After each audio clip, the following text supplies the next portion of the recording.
Hi guys, it's time to learn about groups. Please click enter to start. So this social studies activity explores the following groups: primary, secondary, voluntary, and peer groups.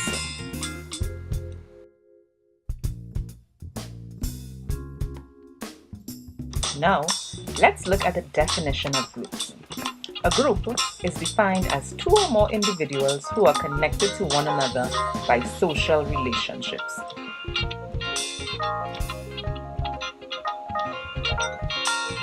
And why do groups exist? Groups exist to foster interaction among individuals who have mutual influences on each other.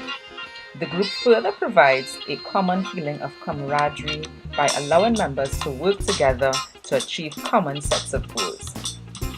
Groups are a fundamental part of social life. As you will see, they can be very small, just 2 people, or very large. It's movie time. Please click on the star to watch primary groups. Primary groups. Primary groups represent 2 or more people who share a common purpose, where members interact with each other frequently, periodically, and for a long time. They are united with a common goal, behavior, identity, and focus. Primary groups are usually very close and personal. They are usually the first groups people belong to, and are permanent and long-lasting. Often, they are the first sources where love and belonging are displayed. Primary groups display love, support, caring, cooperation, and encouragement towards each other. Typically, they accept each other as they are. They are formed with family, neighbors, peers, church members, sororities, and fraternities. Groups can be as small as dyads and triads, with just 2 or 3 people respectively, but do not get extremely large.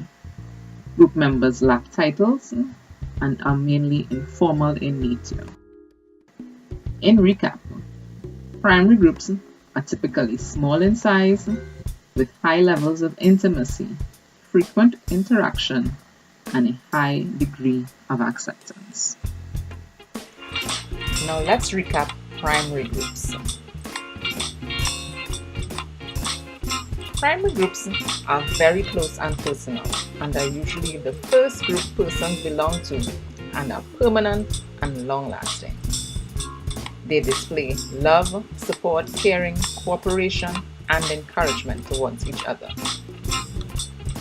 They are typically formed with family, neighbors, peers, church members, sororities, and fraternities. They can be as small with just 2 or 3 persons, or much larger. Group members lack titles and are mainly informal in nature. Please click the star for the secondary groups video. Secondary groups lack the intimacy that you might find in a primary group, as they are generally formed to achieve some common goal. They are often formal, impersonal, segmented, and utilitarian. Typically, these groups are related to work or school. They usually interact for short intervals and meet infrequently. However, some secondary groups could last for a year or 2. Common characteristics of secondary groups are that they meet for short durations. Their numbers are generally large, though some may be small. They lack intimacy among their members, and the relationship among members is usually formal. Secondary groups members become members by way of choice. The roles in secondary groups are also interchangeable. Some examples of secondary groups may be teacher-student, recruit, instructor in a police training school, members of a sports club, instructor, student in a college setting, members of a political party, members of sports team, or co-workers at a place of work. Let's recap secondary groups. Secondary groups lack the intimacy that you might find in a primary group. They are generally formed to achieve some common goal.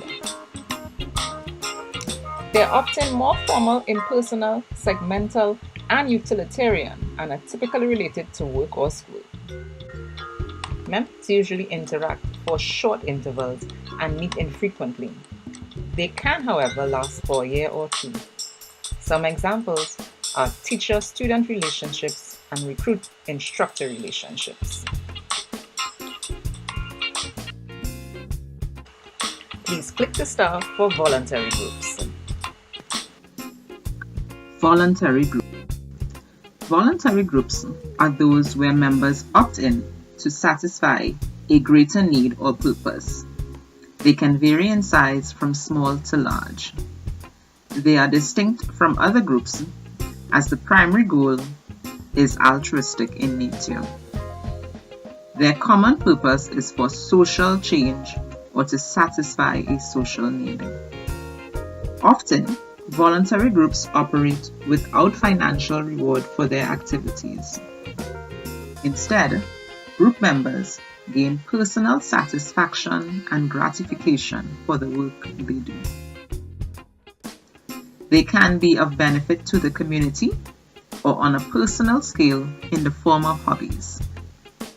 Some examples of voluntary groups include Rotary clubs, the Red Cross, Lions International, book clubs, conservation groups, bird watching clubs, and hiking clubs. In recap, voluntary groups operate for personal satisfaction and non-monetary rewards. Let's recap voluntary groups. Similar to primary and secondary groups, they can be large or small. They are distinct from other groups as the goal of this group is humane in nature, since their common purpose is for social change or to satisfy a social need. Members operate without financial reward for their activities. Some examples include Rotary clubs, the Red Cross, and Lions International. Please click the star for our final video, peer groups. Peer groups. We usually see our peers as people within the same age group coming from similar backgrounds and social standing, and ones with whom we share similar interests. Such a group of people is called a peer group. Often within this group, our behaviors, beliefs, and thoughts are patterned off each other consciously and subconsciously with positive and negative influences. The tendency is to dress in like fashion, speak alike, go to the same places and do the same things with the same people within the group. It is commonplace that members within this group spend a lot of their personal time together.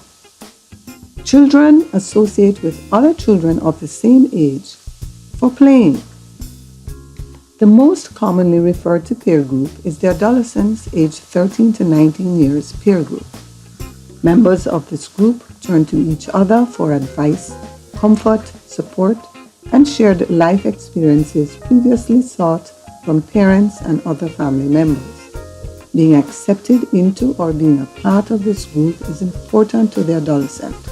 It provides a sense of belonging and the opportunity to build on their individual socialization and self-sufficiency skills as the transition to adulthood is made. Let's summarize the characteristics.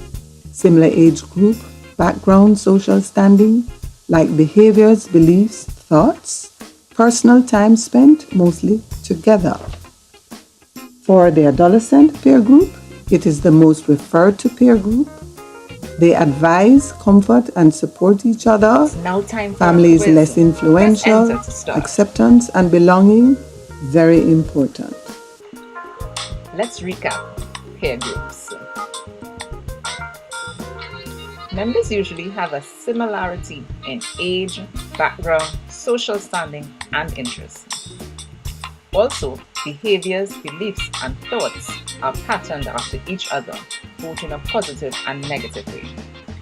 The most referred to peer group is the adolescent group.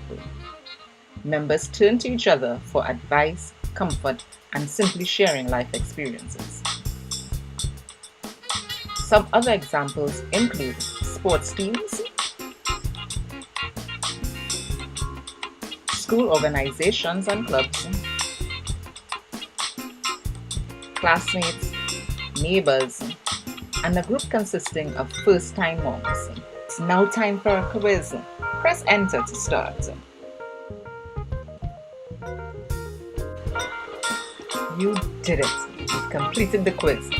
I hope you now have a better understanding about groups.